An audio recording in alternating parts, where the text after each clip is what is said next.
ሰላም ጤና ይስጥልን ውድ የፕሮግራማችን ተከታታዮች ያላችሁት አጀብ የዩቲዩብ ቻናላችን ላይ ነው። ታሪክ ስለ ጀግኖች ሲጽፍ ዘውድ የደፉ ነገስታትን፣ ወርቅ ያጠለቁ መኳንንትንና ሰይፍ የጨበጡ የጦር መሪዎችን ያስቀድማል። ነገር ግን በአሸዋማው የአረቢያ በረሃ ውስጥ አንድ ታሪክ አለ። ዘውድ ያልደፋ፣ ወርቅ ያልለበሰ፣ በጽናቱና በድምጹ ግን የዓለምን የታሪክ አቅጣጫ የቀየረ የአንድ ጥቁር ሰው ታሪክ። የባርነት ሰንሰለት የአካሉን ነፃነት ቢነጥቀውም የነፍሱን ነፃነት ግን ምንም ሊነጥቀው ያልቻለው ያ ታላቅ ሰው ቢላል ኢብኑ ረባህ ይባላል። ያ ሰው የመጀመሪያው ጥቁር ሙአዚን ነው። ለመሆኑ ቢላል ከመካከለኛው የአፍሪካ ምድር ተነስቶ እንዴት ወደ አሸዋማው የአረቢያ በረሃ መጣ? በባርነት ዘመኑስ ምን አይነት ግፍና መከራን ተቀበለ? የነብዩ መሐመድ የልብ ወዳጅ ያሰኘው ጽናቱስ ምን ይመስል ነበር? በዛሬው ዝግጅታችን በታሪክ ውስጥ እጅግ ልብ የሚነካውንና ጥልቁን የቢላልን ህይወት በዝርዝር እንመለከታለን። እስከ ፕሮግራማችን ፍጻሜ ድረስ አብራችሁን ሁኑ።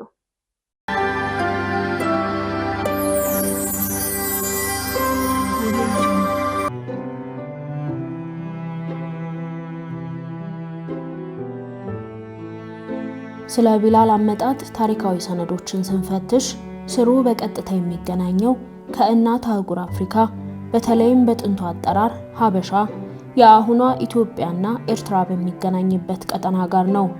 ቢላል የተወለደው በ580 ዓመተ ምህረት አካባቢ በሂጃዝ የዛሬዋ ሳውዲ አረቢያ መካ ውስጥ ቢሆንም ወላጆቹ ግን የአረብ ተወላጆች አልነበሩም። እናቱ ሐማማህ የምትባል በጥንቷ ሀበሻ ምድር የምትኖር እጅግ ውብና ክብር ያላት ልዕልት ነበረች። ነገር ግን በወቅቱ በነበረው የጎሳ ግጭትና የባርነት ንግድ ምክንያት የአረብ ዘራፊዎች ከመንደሯ አፈናቅለው በባርነት ሰንሰለት አሰሯት። ከዚያም ቀይ ባህርን አቋርጠው በወቅቱ የንግድና የባርነት ማዕከል ወደ ነበረችው መካ የአሁኗ ሳውዲ አረቢያ ወሰዷት። እዚያም ለአንድ የአረብ መኳንንት በባርነት ተሸጠች። አባቱ ረባህ የሚባል ሲሆን እሱም በተመሳሳይ መልኩ ከአፍሪካ የመጣ ጥቁር ባሪያ ነበር። ቢላል የተወለደው በዚህ የባርነት ቀንበር ውስጥ ነበር። በመሆኑም ገና ከልጅነቱ ጀምሮ ነፃነት ምን እንደሆነች ሳያውቅ የሌሎችን ትዕዛዝ እየፈጸመ በሰዎች ዘንድ እንደ ቁስ እየተቆጠረ እንዲያድግ ተገደደ። ቢላል ሲያድግ ረጅም፣ ቀጭን፣ ፊቱ ጠቆር ያለ ነገር ግን እጅግ ጠንካራና ታማኝ ወጣት ሆነ። ከአካላዊ ጥንካሬው በተጨማሪ ፈጣሪ ማንም የሌለው አስገራሚ ጥልቅና ልብ የሚነካ ተስረቅራቂ ውድም ሰጥቶት ነበር። ቢላል በወጣትነቱ የመካ ትልቅ ባለስልጣንና የቁረይሽ ጎሳ መሪ ለነበረው ኡመያ ኢብኑ ኸለፍ የተባለ ጨካኝ ሰው ባሪያ ሆነ። ኡመያ ቢላልን እንደ እንስሳ ያስረው ከባድ የንግድ ዕቃዎችን እያሸከመ በበረሃው መካከል ያንገላታው ነበር። በቀን 18 ሰዓት እየሰራ ማታ ማታ ግን ከእንስሳት ጋር በረሃብና በጥም ያሳልፍ ነበር። በወቅቱ መካ ውስጥ የነበረው ስርዓት እጅግ የጨለመ ነበር። ድሆችና ባሪያዎች ምንም አይነት ሰብአዊ መብት አልነበራቸውም። የአረብ መኳንንት በገዛ እጃቸው ከድንጋይና ከጭቃ የሰሯቸውን ጣዖታት ያመልኩ ነበር። ቢላል ግን ምንም እንኳን ባሪያ ቢሆንም አእምሮ ግን አስተዋይ ነበር። እነዚህ ሰዎች በገዛ እጃቸው የሰሯቸው ድንጋዮች እንዴት እኛን ይፈጥሩናል? እንዴትስ ይረዱናል? እያለ በውስጡ ሁልጊዜ ይጠይቅ ነበር። እድሜዎቹ 30ዎቹ ውስጥ በነበረበት ወቅት በመካ ምድር ላይ አንድ ትልቅ መንፈሳዊ አብዮት ተቀሰቀሰ። ነብዩ መሐመድ ሰለላሁ ዐለይሂ ወሰለም ከአላህ ዘንድ የተላከን የእስልምና እምነት ማስተማር ጀመሩ። የዚህ እምነት ዋና መልእክት ምን ነበር? አምልኮ ለአንድ አምላክ ብቻ ነው። ጣዖታት ከንቱ ናቸው። ከሁሉም በላይ ደግሞ ነጭ ከጥቁር አይበልጥም። የሰው ልጆች በሙሉ እንደ ማበጠሪያ ጥርሶች እኩል ናቸው የሚል ነበር። ይህ መልእክት ለመካ መኳንንት ትልቅ ስጋት ቢሆንም እንደ ቢላል ላሉት የተገፉ ባሪያዎች ግን የነፃነት ብርሃን ነበር። ቢላል ስለ ነብዩ መሐመድ ሰለላሁ ዐለይሂ ወሰለም አስተምህሮ በስውር መስማት ሲጀምር የልቡ ጥያቄ መልስ አገኘ። በመጨረሻም ምንም ሳይፈራ ህይወቱ ለአደጋ እንደሚጋለጥ እያወቀ ወደ ነብዩ መሐመድ ሰለላሁ ዐለይሂ ወሰለም በመሄድ እስልምናን ተቀበለ። በዚህም በታሪክ የኢስላምን እምነት ከተቀበሉ የመጀመሪያዎቹ ጥቂት ሰዎች አንዱ ሆነ።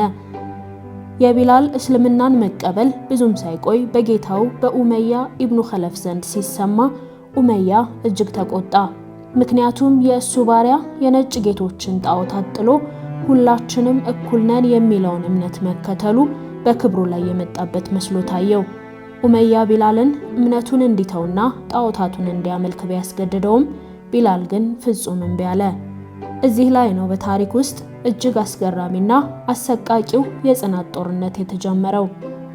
ኡመያ ቢላልን በሰንሰለት አስሮ መካ ውስጥ ፀሐይ በበረታችበት በቀትር ሰዓት አሸዋው ልክ እንደ ቶን እሳት በሚፈላበት ወቅት ወደ በረሃ ወጣው። ልብሱን ገፎ በጋለው አሸዋ ላይ አስተኝቶ 4 እና 5 ጠንካራ ወንዶች እንኳን የማይሸከሙትን ግዙፍና ከባድ ድንጋይ በደረቱ ላይ ጫነበት።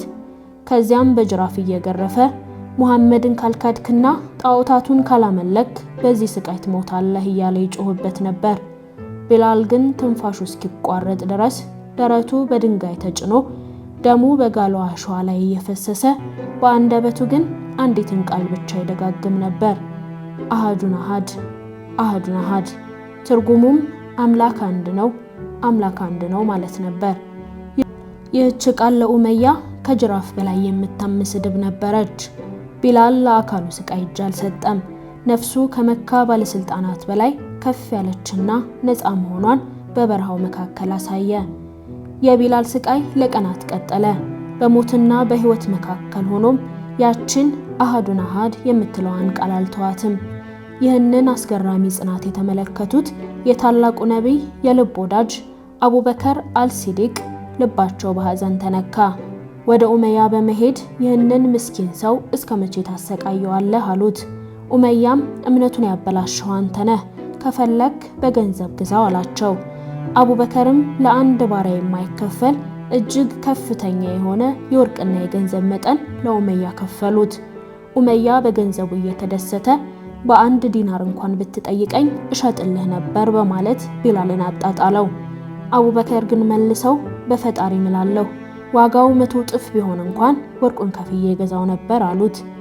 አቡበከር የቢላልን ሰንሰለት ፈተው ደረቱ ላይ ያለውን ድንጋይ አንስተው በነፃነት እንዲቆም አደረጉት። ከዚያም ወደ ነብዩ መሐመድ ሰለላሁ ዐለይሂ ወሰለም ዘንድ ይዘውት ሄዱ። ነብዩም ቢላል ነፃ መውጣቱን ሲሰሙ እጅግ ተደሰቱ። ቢላል ከባርነት ቀንበር ነፃ ወጥቶ በነፃነቱ ምድር ላይ የአላህ አገልጋይ ሆነ። በመካ የነበረው ስቃይ ሲበረታ ሙስሊሞች ወደ መዲና ከተማ ሲሰደዱ ቢላልም አብሮ ተሰደደ።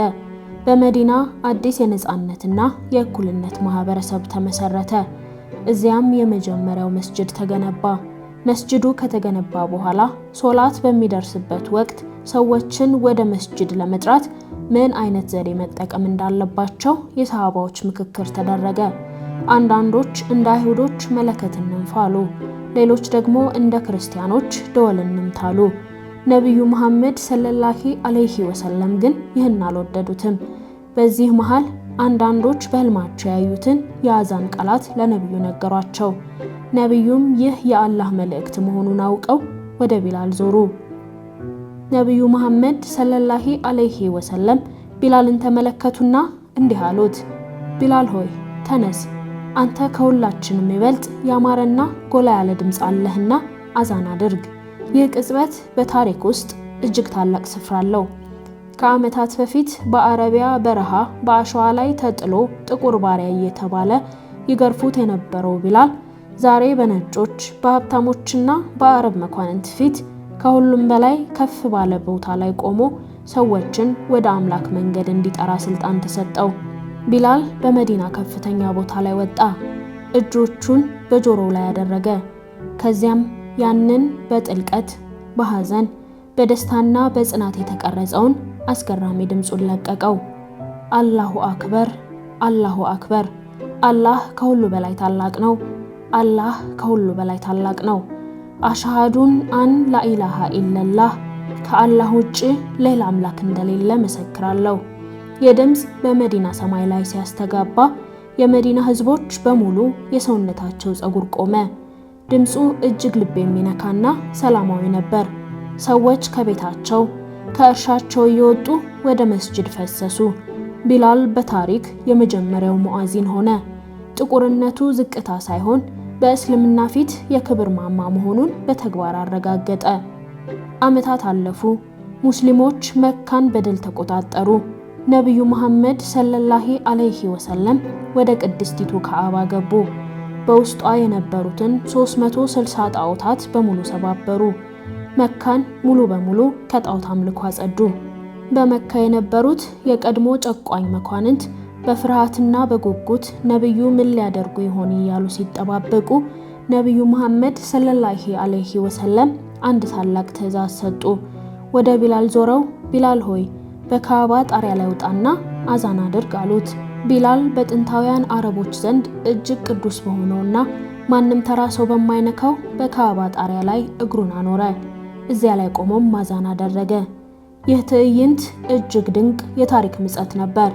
በአንድ ወቅት እሱን ሲያሰቃዩት የነበሩት የመካ መኳንንት ዛሬ ከታች ቆመው ወደ ሰማይ እያዩ የቢላልን ድምጽ በጸጥታ ለመስማት ተገደዱ። እስልምና የሰውን ልጅ የዘርና የቀለም ክፍፍል ፍጹም ያጠፋበት ታላቅ ቀን ነበር። ነገር ግን በቢላል ሕይወት ውስጥ እጅግ ከባዱ ቀን መጣ። የልብ ወዳጁ፣ ከባርነት ቀንበር ያወጡት፣ ያከበሩትና የወደዱት ነብዩ መሐመድ ሰለላሁ ዐለይሂ ወሰለም ከዚህ ዓለም በሞት ተለዩ።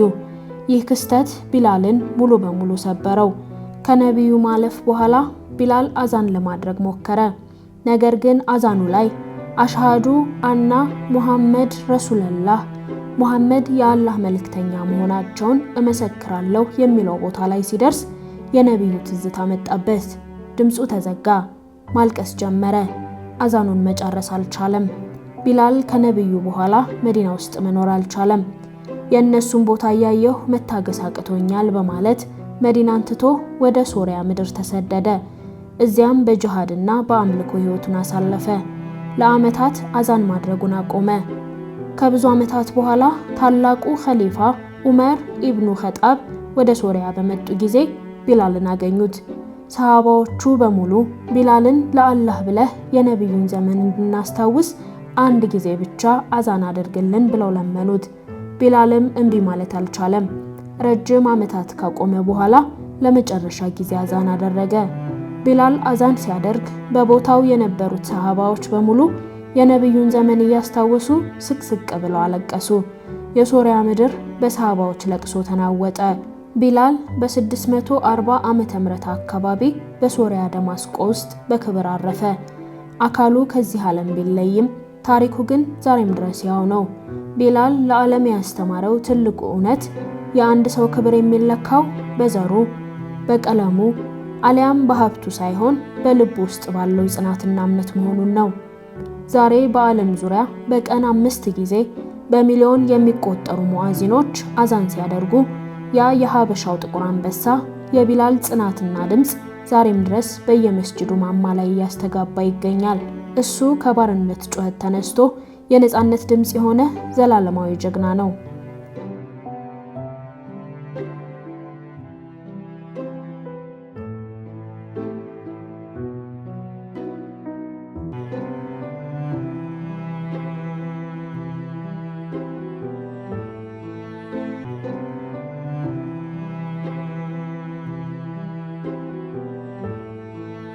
ውድ ተመልካቾቻችን ለዛሬ ወደ እናንተ ለማድረስ ያዘጋጀንላችሁ ፕሮግራም የተከታተላችሁትን ይመስል ነበር። እንደተለመደው ዝግጅታችንን ከወደዳችሁት ላይክ እና ሼር ማድረግ አትርሱ። ሐሳብ አስተያየቶቻችሁንም በኮሜንት መስጫው ስር አጋሩ። በቀጣይ በሌላ ፕሮግራም ተመልሰን እንገናኛለን። እስከዚያው መልካም ጊዜ